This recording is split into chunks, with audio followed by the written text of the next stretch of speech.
రాయదుర్గంలో ఘనంగా 11వ ప్రపంచ యోగా దినోత్సవ వేడుకలు.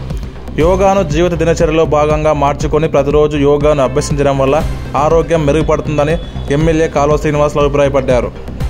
రాయదుర్గం పట్టణంలోని ప్రభుత్వ జూనియర్ కళాశాల ఆవరణలో ఎమ్మెల్యే కాల్వ శ్రీనివాసులు ఆధ్వర్యంలో 11వ ప్రపంచ యోగా దినోత్సవ యోగాంధ్ర కార్యక్రమం నిర్వహించారు. ఈ కార్యక్రమంలో కూటమి నాయకులు, కూటమి నేతలు, ప్రజలు, పౌరులు భారీ సంఖ్యలో తరలివచ్చి యోగా కార్యకలాపాలు ఉత్సాహంగా యోగా సాధన చేశారు. ఈ సందర్భంగా ఎమ్మెల్యే కాల్వ శ్రీనివాసులు మాట్లాడుతూ యోగాని భవిష్యత్తులో భావితరాలకు ఆరోగ్య సంరక్షణతో పాటు దృఢమైన శారీరక బలాన్ని పెంపొందించుకొని దీర్ఘకాల ఆయుష్ను పెంపొందించుకోవాలన్నారు. ప్రధానమంత్రి నరేంద్ర మోడీ ప్రవేశపెట్టిన 11వ ప్రపంచ యోగా దినోత్సవం సందర్భంగా ప్రపంచ చరిత్రలోనే గుర్తుండిపోయేలాగా చేశారన్నారు. యోగా ప్రశాంతతకు సూచిక అని ఆయన పేర్కొన్నారు. యోగా సాధనతో సర్వ రోగాలకు ముగింపు చెప్పొచ్చన్నారు. యోగాను ప్రతిరోజు అభ్యసిస్తూ ప్రతి ఒక్కరికి ఆదర్శంగా నిలవాలన్నారు. ఈ మహోత్తర కార్యక్రమానికి అధికారులు, మేధావులు పెద్ద ఎత్తున హాజరై యోగా కార్యక్రమంలో పాల్గొన్నారు.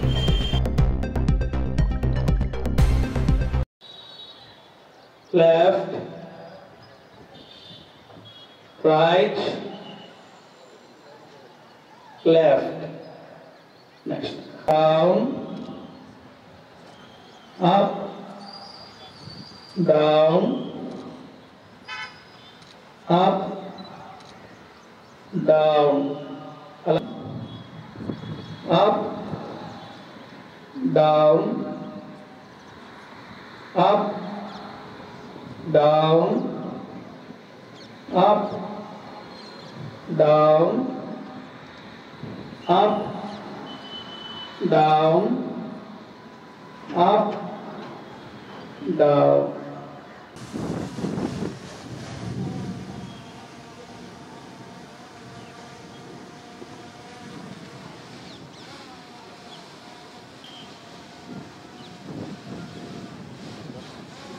అలానే రివర్స్ డైరెక్షన్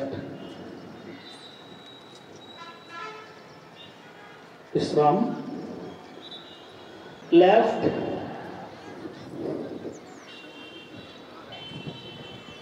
right,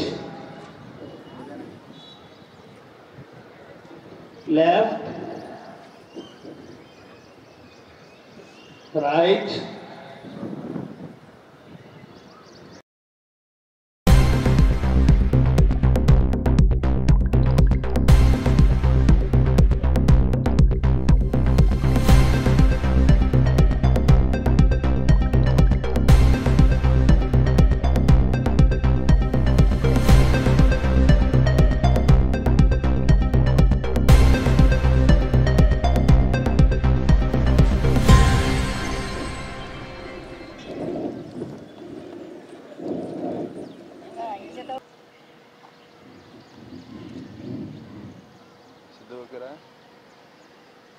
బయటికి వదలండి.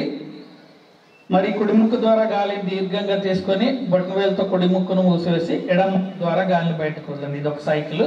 దీన్ని చేస్తూ రండి.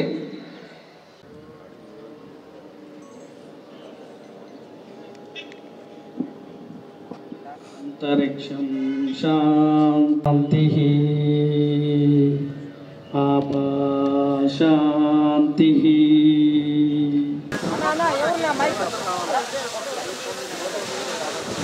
అందరూ ఒకసారి ఆసనం పంజాబ, సింధు, గుజరాట, మరాఠ, ద్రావిడ, ఉత్కళ, వంగ.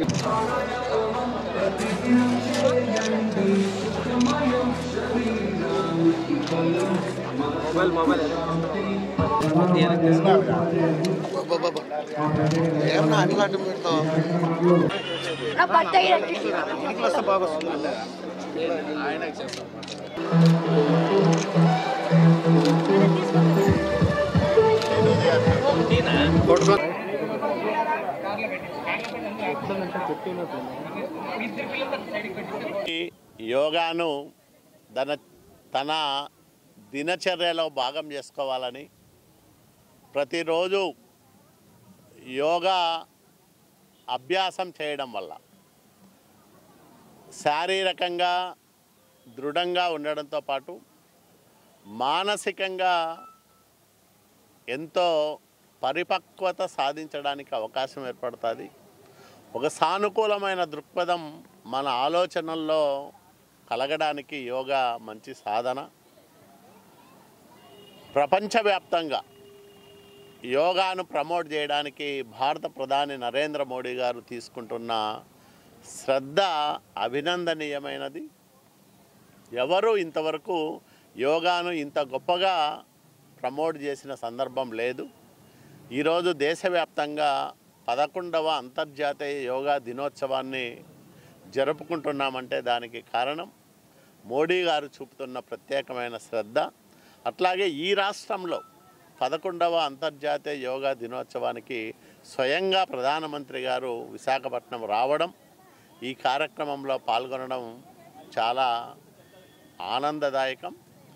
ఈ కార్యక్రమాన్ని ఆంధ్రప్రదేశ్ రాష్ట్రంలో అత్యంత ప్రతిష్టాత్మకంగా నిర్వహించిన గౌరవ ముఖ్యమంత్రి నారా చంద్రబాబు నాయుడు గారు ఒక చరిత్ర సృష్టించాడు. యోగా నిర్వహణలో మునుపెన్నడూ ఎవరు చేయని రీతిలో ఇంత గొప్పగా యోగాను నిర్వహించి ఒక చరిత్ర సృష్టించిన ఘనత చంద్రబాబు నాయుడు గారికే దక్కుతుంది. దీనికి సహకరించిన ఉప ముఖ్యమంత్రి పవన్ కళ్యాణ్ గారు, అట్లాగే నారా లోకేష్ బాబు గారు, వీళ్ళందరూ ప్రతినిత్యము ఈ ఏర్పాట్లలో నిమగ్నమై తగిన సలహాలు సూచనలు ఇస్తూ ప్రభుత్వ పరంగా అన్ని జాగ్రత్తలు తీసుకోవడంతో పాటు లక్షలాది మంది ఒకే చోట చేరి యోగా చేయడం అనేది ఒక రికార్డు. ఇది గిన్నీస్ బుక్ రికార్డును నెలకొల్పడమే కాకుండా యోగా విస్తృత ప్రచారానికి ఈ కార్యక్రమం ఎంతగానో దోహదపడుతుందని నేను బలంగా నమ్ముతా ఉన్నాను.